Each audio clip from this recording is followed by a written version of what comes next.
அனைவருக்கும் வணக்கம். ஓம் தத்புருஷாய வித்மஹே வக்ரதுண்டாய தீமஹி தன்னோ தன் பிரஜோதயா. குரு பிரம்மா குரு விஷ்ணு குரு தேவா மகேஸ்வரா குரு சாஷாத் பரபிரம்மா தஸ்மே ஸ்ரீ குருவே நமோ நமக. மாதா பிதா குரு தெய்வம் இவர்கள் ஆசியுடனும் எம்பெருமான் கருப்பனும் தாய் காளிகா தேவியின் அனுகிரகத்துடனும் திரு செந்தூர் ஆண்டவர் அனுகிரகத்துடனும் இன்னைக்கு ஒரு நம்ம ஜோதிட பதிவை பார்க்க போறோம். உத்தர நட்சத்திரம் தாராபலன் அமைப்புல. அதற்கு முன்னால குரு வணக்கம் செலுத்திடலாம். எனக்கு ஜோதிட ஆர்வத்தை தோண்டிய எனது மானசீக குருநாதர் ஜாதக அலங்காரம் கேரனூர் நடராஜன் ஐயா அவர்களையும் வணங்கி, அடிப்படை ஜோதிடத்தை இணைய வழியாக கற்றுக் கொடுத்த திருப்பூர் ஜி.கே. ஐயா அவர்களையும் வணங்கி, தற்போது உயர்நிலை கற்றுக் கொடுத்துக் கொண்டிருக்கும் எங்களை போன்ற மாணவர்களுக்கெல்லாம் ஆதித்தனாக திகழும் சுபத்துவம் ஆபத்துவம் சூட்சும ஒளிமின் நாயகன் ஜோதிட கலையரசு ஐயா குருஜி அவர்களையும் வணங்கி, இதுவரை யாரெல்லாம் குருவாக இருந்தார்களோ அவர்களின் பொற்பாதங்கள் தொட்டு வணங்கி, யூடியூப்பில் வீடியோ போட உத்வேகம் அளித்த மதுரை சாய் செல்வம் ஐயா அவர்களுக்கும் வணக்கத்தை தெரிவித்து, இந்த பிரபஞ்சம் இந்த ஜோதிடத்தை கற்றுக்கொள்ள அனுமதித்ததற்கு நன்றியை தெரிவித்து, நவகிரகங்களின் பலாபலனை கூறுவதற்கு அனுமதித்த நவகிரக நாயகர்களுக்கும் நன்றியை தெரிவித்து, இன்னைக்கு தாராபலன் வரிசையில உத்தர நட்சத்திரம். அப்ப தாராபலன்னா நம்மளோட ஜென்ம நட்சத்திரத்துக்கு சந்திரன் எந்த மாதிரியான அமைப்புல எந்தெந்த கிரகத்தின் மீது போகும்போது எந்தெந்த நட்சத்திர சாரங்கள் மீது போகும்போது எந்த மாதிரியான பலன்களை கொடுக்கும் அப்படின்ற அமைப்பு தான் இன்னைக்கு நம்ம பார்க்க போறோம். பொதுவாக நம்ம ராசிக்கு 8ஆம் இடத்துல போகும்போது சந்திராஷ்டமமாக செயல்படும். அது மாதிரி ராகுவின் மீது போகும்போதும் அது கெடுபலன்களை கொடுக்கக்கூடிய ஒரு அமைப்பு தான் இருக்கும். அப்ப சில நட்சத்திரங்கள் போகும்போதும் சாதகமான பலன்களும் சில நட்சத்திரங்கள் மீது போது சாதகமற்ற பலன்களும் கொடுக்கக்கூடிய ஒரு அமைப்பு இருக்கு. அப்ப அந்த 27 நட்சத்திரங்களை 9 தாரையாக பிரிக்கப்பட்டிருக்கிறார்கள் முன்னோர்கள். அந்த 9 தாரை என்னென்ன நம்ம பார்த்தோம்னா, சென்மத்தாரை, சம்பத்து தாரை, விபத்து தாரை, சேமத்தாரை, பிரத்யேக தாரை, சாதகத்தாரை, வதைத்தாரை, மைத்ரேயத்தாரை, அதிமைத்ரேயத்தாரை அப்படின்னு. அப்ப இந்த 9 தாரையிலும் 9 கிரகங்கள் கொடுக்கப்பட்டிருக்கு. அந்த அமைப்புல சுப கிரகங்களோட வரக்கூடிய தாரையில் வரக்கூடிய நட்சத்திரங்கள் நல்ல பலன்களையும், பாவ கிரகங்களோட தாரையில வரக்கூடிய நட்சத்திரங்கள் கெடுபலன்களையும் கொடுக்கக்கூடிய ஒரு அமைப்புல இருக்கு. குறிப்பாக 2, 4, 6, 8, 9 வரக்கூடிய நட்சத்திரங்கள் நம்மளுடைய நட்சத்திரத்துக்கு சாதகமான பலன்களை கொடுக்கின்றன. முதல் அதுலயும் 6, 8 அப்படின்ற அமைப்பு ரொம்ப உன்னதமான பலன்களை கொடுத்துட்டு இருக்கு. அப்ப இன்னைக்கு நம்ம பார்க்க போறது உத்திர நட்சத்திரக்காரர்கள் சாதகத்தாரையாக வரக்கூடிய அனுச நட்சத்திரத்தின் மரமான மகிழ மரத்தை வழிபடுவதும், அதன் மரங்களை ஆலயங்களில் வைத்து வளர்ப்பதும், அதன் இலைகளை வணங்கி பிடுங்கி பாக்கெட்ல பர்ஸ்ல தொழில் ஸ்தானங்கள்ல கல்லாப்பட்டி இந்த மாதிரி இடங்கள்ல வைக்கும்போது சுப விஷயங்கள் சில பாசிட்டிவான விஷயங்கள்லாம் நடக்கும். பயன்படுத்தி பாருங்க. அதுல முதலாக நம்மளோட எப்பவுமே நம்மளுடைய ஜென்ம நட்சத்திரமும் அந்த நட்சத்திரத்தோட அடுத்த 2 நட்சத்திரங்கள் கனெக்ட் ஆக வரக்கூடிய அனுசென்மம் திரிஜென்மம் அப்படின்ற வரக்கூடிய அந்த 3 நட்சத்திரங்களும் நமக்கு நல்ல பலனை கொடுக்காது. இப்ப அந்த அமைப்புல உத்திர நட்சத்திரத்துக்கு உத்திரம், உத்திராடம், கிருத்திகை இந்த 3 நட்சத்திரங்களோட ஜென்மத்தாரையாக வரக்கூடிய அதிபதி யாருன்னு பார்த்தோம்னா சூரியன். அவர் இயற்கை பாவர், அரை பாவர் அரை சுபர் என்ற அமைப்பாக இருந்தாலும் அவர் பாவரோட அமைப்புல தான் இருக்கிறார். அப்படின்ற அமைப்புல அவரோட தாரையில் வரக்கூடிய நட்சத்திரங்கள் நமக்கு நல்ல பலன்களை செய்யாது.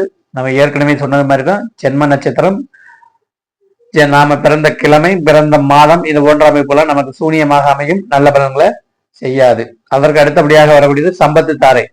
நம்மளோட ஜென்ம நட்சத்திரத்துக்கு 2வது வரக்கூடிய 2, 11, 20 வரக்கூடிய நட்சத்திரங்கள் நமக்கு சாதகமான பலன்களை கொடுக்கும். அதோட அதிபதி புதன் அப்படின்ற அமைப்புல வர்றதுனால அறிவு சார்ந்த விஷயங்கள், தகவல் தொழில்நுட்பம் சார்ந்த விஷயங்கள், சாப்ட்வேர் சம்பந்தப்பட்டது, ஜோதிட சாஸ்திரம், ஸ்பேஸ்ல போகக்கூடிய அமைப்பு, விஞ்ஞானம் சம்பந்தப்பட்ட அமைப்புகள்லாம் இந்த சம்பத்து தாரையில வரும். அப்படின்ற அமைப்புல புதிய அக்கௌண்ட் ஓபன் பண்ணுறது, ட்ரேடிங் பண்றது, பங்கு சந்தை, லாட்ரி, ஃபினான்ஸ், ஸ்கூல்ல சேர்க்கறது இந்த மாதிரி விஷயங்கள், புதிய எந்த ஒரு முயற்சிகளையும் செய்வது, இந்த மாதிரி விஷயங்கள்லாம் சம்பத்து தாரையில செய்யலாம். அதற்கு அடுத்தபடியாக விபத்து தாரை, இதோட அதிபதி யாருன்னு பார்த்தோம்னா ராகு. அப்ப விபத்து தாரையாக வரக்கூடிய நட்சத்திரங்கள் நம்மளோட நட்சத்திரத்துக்கு 3, 12, 21 வரக்கூடிய சித்திரை, அவிட்டம், மிருக சிறுசம். இது உத்திர நட்சத்திரக்காரர்களான பலன். நீங்க மற்றவங்க இதை அப்ளை பண்ணிடாதீங்க. அப்ப உத்திர நட்சத்திரக்காரர்கள் சித்திரை, அவிட்டம், மிருக சிறுசம் வரக்கூடிய நாட்கள்ல நெடுந்தூர பயணங்களை தவிர்ப்பது நல்லது. ஜாமீன் அமைப்புகளை போவது நல்ல அமைப்பாக இருக்காது.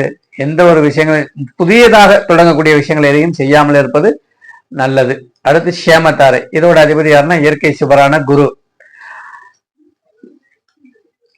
இப்ப இயற்கை சுபரான குருவின் தாரையாக வரக்கூடிய 4, 13, 22 நட்சத்திரங்களான சுவாதி, சதயம், திருவாதிரை வரக்கூடிய நட்சத்திர நாட்கள்ல இடம்பொருள் வாங்கக்கூடியது, வீடு வாங்குவது, கிரக பிரவேசம் பண்ணுவது, திருமண அமைப்புகள் செய்வது, சீமந்தம் செய்வது, காது குத்துவது, பெண் பார்க்க செல்வது, நிச்சயதார்த்தம் செய்வது, இந்த மாதிரி சுப விஷயங்கள்லாம் இந்த சேமத்தாரையில செய்யலாம். அடுத்து பிரத்யேக தாரை, இதோட அதிபதி யாருன்னா கேது. நம்மளோட ஜென்ம நட்சத்திரத்துக்கு 5, 14, 23. அப்ப ஜென்ம நட்சத்திரத்துக்குன்னு சொல்லும் போது நம்ம அடுத்த நட்சத்திரத்துல இருந்து எண்ணக்கூடாது, நம்மளோட நட்சத்திரத்தையும் சேர்த்து தான் எண்ணணும். ஜோதிடத்துல அப்படித்தான் கணக்கு வரும். இப்ப நம்ம 5, 6 அப்படின்றதுல அடுத்ததுல இருந்து எண்ணக்கூடாது, நம்மளோட நட்சத்திரத்தையும் சேர்த்து எண்ணும் போது 5, 14, 23 வரக்கூடிய நட்சத்திரங்கள் விசாகம், புரட்டாதி, புனர்பூசம். இந்த நட்சத்திரம் வரக்கூடிய நாட்கள்ல மந்திர உபதேசம், ஆலய வழிபாடு, பரிகாரங்கள் செய்தல், அன்னதானம் போடுறது, இந்த மாதிரி ஆன்மீக விஷயங்களை மட்டும்தான் செய்யலாமே தவிர மற்ற எந்த ஒரு சுப விஷயங்களுக்கும் இது உகந்ததாக இருக்காது. அடுத்து சாதகத்தாரை, இதுதான் ரொம்ப முக்கியமான தாரை. கோச்சாரத்துல சந்திரனே அதற்கு அதிபதியாக வரக்கூடிய சந்திரன் கோச்சாரத்துல கண்ணாடி, எதுவா இருந்தாலும் படம் போட்டு காட்டிட்டு போயிடுவார். சந்திரன் கோச்சார சந்திரன் எந்த சம்பவங்களையும் நமக்கு படம் போட்டு காட்டிடும். அப்ப இந்த சாதகத்தாரை வரக்கூடிய நட்சத்திரம் நம்ம எந்த ஒரு புதிய முயற்சிகளையும் இந்த நட்சத்திரம் வரக்கூடிய நாட்கள்ல செய்யலாம்.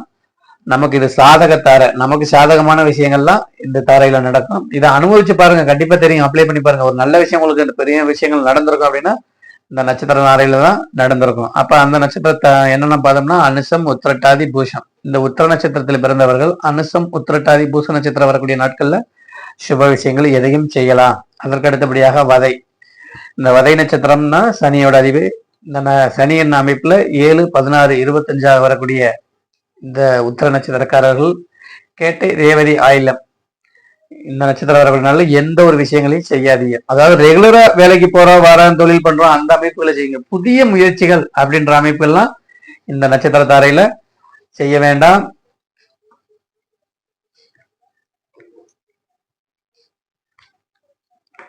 குறிப்பாக ஆபரேஷன் இந்த மாதிரி விஷயங்கள்லாம் பண்ணக்கூடாது. நெருந்தூர பயணங்கள் போகக்கூடாது. சுப விஷயங்கள், வீடு வாங்க போறேன், இடம் வாங்க போறேன் அப்படின்னு பார்த்தோம்னா அங்கே ஏதேனும் ஒரு தடை, ஒரு வில்லங்கம், இந்த மாதிரி அமைப்புகள் எல்லாம் கொடுத்துட்டு இருக்கோம். அப்படின்னாலும் வதை நட்சத்திரங்களை அதுக்கு நீங்க பயன்படுத்த வேண்டாம். அடுத்து மைத்திரிய தாரை, இது இயற்கை சுவரான சுக்கிரன அமைப்பு. சுக்கிரன நட்சத்திரங்கள் சொகுசா நமக்கு என்னென்ன தேவையோ, ஆடம்பரமான என்னென்ன விஷயங்கள் நமக்கு தேவையோ அந்த மாதிரி விஷயங்களை போறோம். ஆடம்பரமான வீடு, கார், பங்களா, நல்லா டூரிசம் போய் நல்லா ஊர் சுத்துறது, இந்த மாதிரி விஷயங்கள்லாம் இந்த நட்சத்திரம் வரக்கூடிய நாட்கள்ல செய்யலாம். புதிய தொழில்களை தொடங்குறது, புதிய வீடு கட்டுறது, கிரக பிரவேசம் செய்வது, அந்த மாதிரி விஷயங்கள்லாம் இந்த நட்சத்திரம் வரக்கூடிய நாட்கள்ல செய்யலாம். அப்ப நட்சத்திரம் என்னங்கன்னு பார்த்தோம்னா மூலம், அஸ்வினி, மகம்.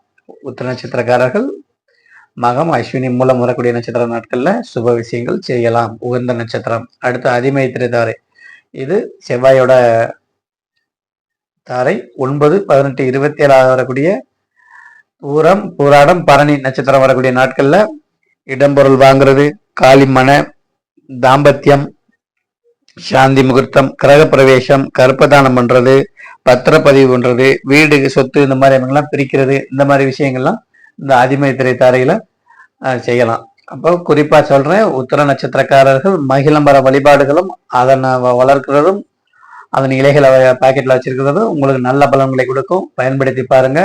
நம்மளோட சேனலை புதுசா பார்க்குறவங்களா இருந்தால் நம்ம சேனலை சப்ஸ்கிரைப் பண்ணுங்க, ஷேர் பண்ணுங்க.